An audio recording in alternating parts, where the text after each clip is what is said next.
For many Indian families, the cost of living is heavily dictated by events happening thousands of miles away in the Middle East. When regional conflicts flare up or oil prices spike, the impact hits their kitchen table almost immediately. Yet for decades, these families were reliant on a geographic neighborhood they had no direct control over. They were tethered to an invisible system managed by a distant third party. Historically, if New Delhi needed to secure its energy interests or navigate diplomatic waters in the Gulf, the unspoken rule was that you went through Washington, D.C. America operated as the primary mediator. Beyond the price of fuel, the security of millions of Indian citizens, the nurses, engineers, and construction crews in the Gulf, was historically tied to a regional stability they couldn't influence.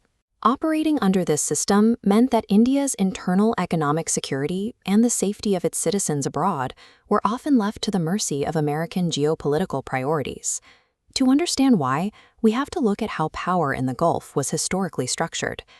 Decades of close security agreements between Washington and Riyadh established the United States as the gatekeeper of Middle Eastern oil. For emerging economies, this American umbrella created a ceiling. It forced growing nations to tread carefully, limiting how they could negotiate their own independent trade deals. But recent years have exposed vulnerabilities in that arrangement.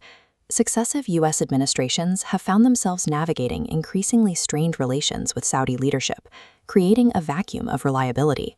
For a nation like India, relying on a distracted and unpredictable mediator to secure its lifeblood became a strategic risk it could no longer afford.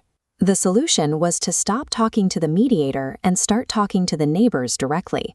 We saw this strategy make headlines recently.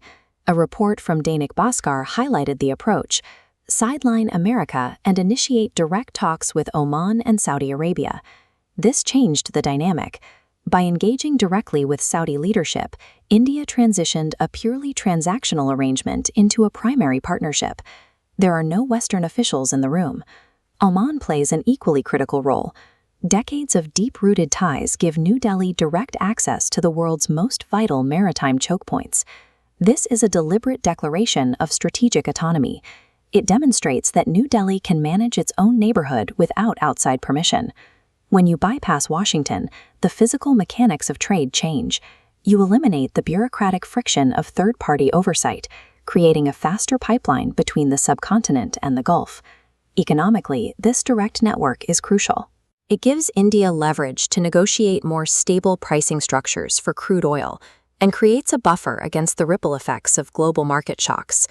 You can see the results of these talks in places like the Omani coast, where direct agreements ensure that massive commercial shipping lanes remain open and accessible to Indian vessels. Eliminating the middleman allows India to secure its energy needs more directly, building a more resilient, self-reliant economy. That resilience ensures the massive volume of energy resources required to power the nation flows into Indian refineries every day without interruption.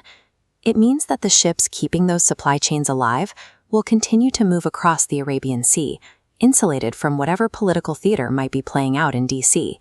And crucially, it means that the millions of Indian workers building a life in the Gulf are protected by a mutual peer-to-peer respect between their host countries and their home.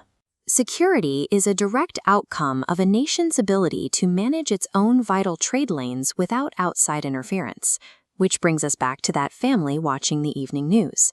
The diplomatic maneuvers across the ocean have a practical purpose, ensuring the lights stay on and the anxiety of relying on foreign mediators disappears. By choosing to negotiate directly with its neighbors, India has reduced one of the greatest uncertainties facing its citizens, taking a step toward more reliable stability at home.